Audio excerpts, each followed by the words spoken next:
Nate Ament has cut his list to five. A lot has happened with Nate Ament in the last couple of months. His recruitment has heated up. His stock has heated up in general. He's now the projected number four pick in the 2026 draft. He is still doing that thing with fan stake where fans can pay for his services. And KSR is running promos trying to get him to Kentucky. His final five schools that he announced earlier this week are Kentucky, Duke, Louisville, Arkansas, and Tennessee.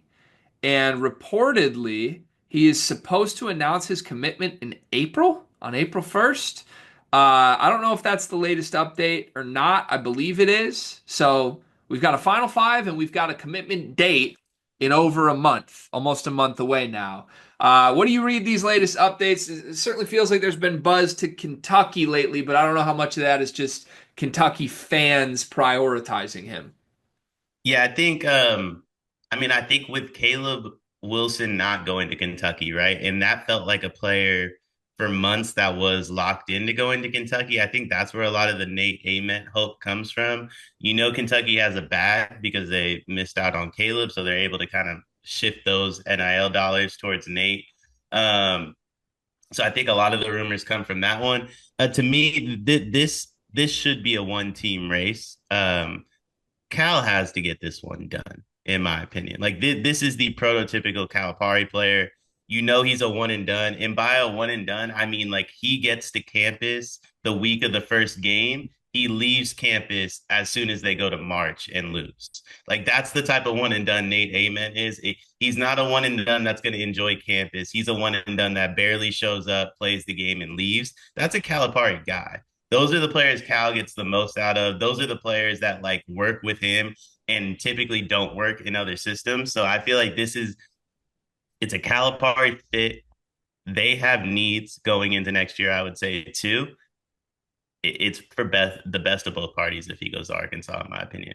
So this fan stake thing, fan stake again is the company that like allows fans to bid for a player's services, and then if the player ends up choosing the school that your fans bid on, you get all the money that those fans bid, and you don't like all the money's refunded to people that didn't get the player. It's an interesting concept. Nate Ament seems like the one recruit who's actually doing this. Like they've been trying to pitch a bunch of people to do this, and Nate Ament's like, yeah, I'll take free money. Um, like he announced this, I think Tipton made an edit, and it was or no, maybe it wasn't even Tipton. It was Swish Cultures or something. But there was the Final Five schools edit that came out yesterday. On3 was reporting it, and then Fanstake was replying to the tweet and said, "Looks like Louisville fans want him the most." Eyeball emojis. And Louisville fans have bid $36,000 on Nate Ament. Kentucky's bid $21,000 on Nate Ament. No other schools bid more than $5,000. In fact, Alabama is one of the next schools on the list, and they're not even in the final five here.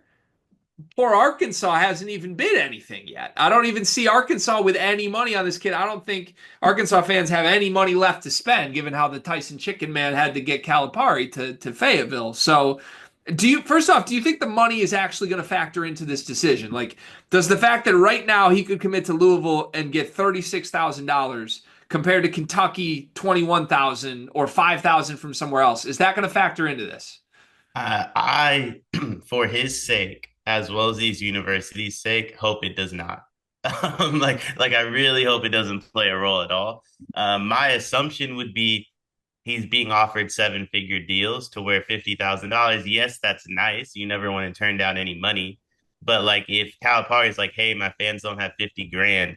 I don't think it should be tough for him to come up with 50 grand from the boosters if that's the absolute difference from him going to like a Kentucky or a Louisville to Arkansas. And I would feel the same way for the other schools. So my guess is it's less going to play a role and more so just might be a little extra leverage for him to get some more money to kind of even the terms out. Yeah, but that like a player of his caliber even caring about that feels crazy to me, right? He's projected fourth in the draft. Presumably he's getting a deal to go wherever he goes anyway, and he's worried about like $30,000 from fans? Like, doesn't that just That feel unprecedentedly weird to you? it's crazy to me. That's why I like. he has to go to Arkansas to me. Like Calipari is the only guy that can make this work. And I don't mean that as a slight to the other coaches.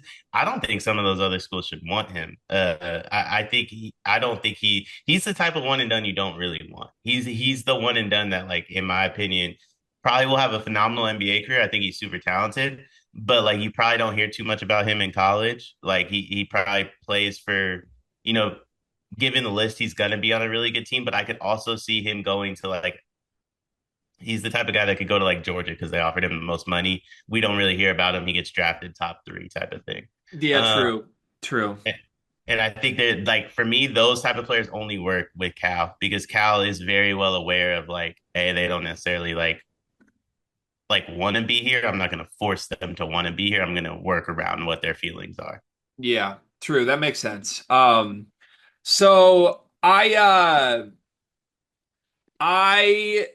there was an interview with Ament that apparently he's telling people, yeah, the fan stake thing actually matters, and I'm like weighing that into my decision.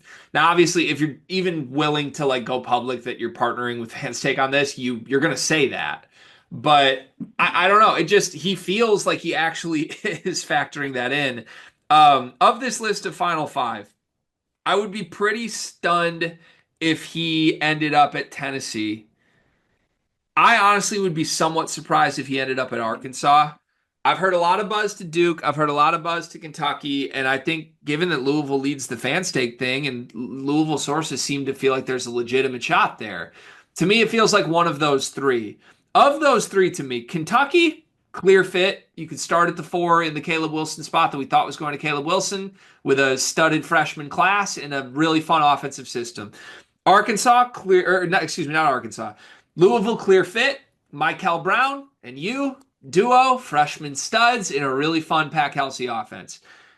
You go to Duke, you're loaded, but where does Nate Ament fit in with the Boozer twins? Where does Nate Ament fit in with like potentially Isaiah Evans returning? Like, I don't know. I'm a little surprised if Duke leads or is around the lead of this. I'd be surprised by that. That makes no, yeah, that one makes no sense to me because him and Cam are the same exact position, right? They both want to play the four. In theory, unless you're going to just play them together as a front court, which would be explosive and fun, but I don't know. I mean, I don't hate that, but I mean, Malik Brown will be back though too. You would have to Right. assume, right? Yeah, Like should that's be. like I was under the impression he would be the starting center. Like, I mean, I guess you could, you know, I don't think this would work, but I could see Cam playing the three, like kind of in the Cooper Flag role a little bit. I know Coop doesn't play the three that much, but like I could see him at the three in the same light that Coop's at the three. I wouldn't want that if I'm Cam though. I'm gonna be honest. Like I wouldn't necessarily want that, but It seems like a lot of the great recruits want to play with Nate Ament. That's the only thing I would say in his defense here. But yeah, just if it would feel clunky at Duke, they'd be loaded. But I'd be worried. Like I don't know how you're Nate Ament. Could you watch what's happening to Isaiah Evans this year and like go commit to a place where the Boozer twins are going? That doesn't make any sense to me. To me, Kentucky and Louisville are the two spots that make a lot of sense here. And I hope it's Kentucky, honestly. But if it's Louisville, I would really like that too. I hope it's Kentucky from I just want Kentucky, like I want Kentucky to have as much talent as possible. I trust Mark Pope to do a lot with like a little. And so for him to have a lot, I'd be very curious to see what he's able to do. Yeah. Louisville makes the most sense to me. Pat Kelsey is not going to care what you do. Pat Kelsey feels a lot like this is a reach and a half. Don't get me wrong, with especially with zero context. He feels like Nate Oates, where it's like, cool, we're like 17 and 13. Feel free to go ahead and get ready for the draft. Like, Yeah. like Well, I could see him just being like, Mikhail, Nate, it's your squad. Do what you need to get your stock up. Kind of like Peichel with Dylan and Ace. I would push back on that briefly just because this Louisville team's been winning like crazy and like he's put a legitimately dangerous March team together. But I hear what you're saying. Here's a different way to spin that. Just psychologically, Mark Pope is the, oh, guys, we get to wear the Kentucky logo on our chest. Look how humble we should all be and grateful to be here. And Pat Kelsey is the gimmicky guy who wants to be the center of attention, right? He's still a great basketball coach. But Pat Kelsey at all times is doing things for notoriety, for buzz, for gimmicks. And the gimmicky head coach partnering with the guy who's using the fan stake payment gimmick feels like a perfect fit to me in a way that the guy who's worried about his extra $30,000 from fans would not mesh with Mark Pope and what he's trying to build in the locker room, you know? I completely agree. I don't think he's a Mark Pope style player. Truly, I think the best fit for him would be with Cal. Which the only thing I would say about Duke is Shire is kind of like private school Calipari a little bit. Like he's kind of like he's kind of like Calipari East, I guess you could say. Arkansas is in the East now, but like he has a lot of Cal to him to where like maybe I could see that. Louisville, I could see from the sense of exactly what you're saying. Like it would be him and Mikkel, and Pat, and it's like let's just do this all together. And you wouldn't have any gimmicks or like super harsh like well not harsh but super cultural aspects to it. Like the team would be built around them more so than the name on the front of the jersey. Yeah. Yeah, I completely agree. This one's interesting because there's no other recruit of his caliber that's still out there. So we'll see what heats up over the last month. My guess is this is not one of the final twists and turns of the Nate Ament recruitment between now and April 1st.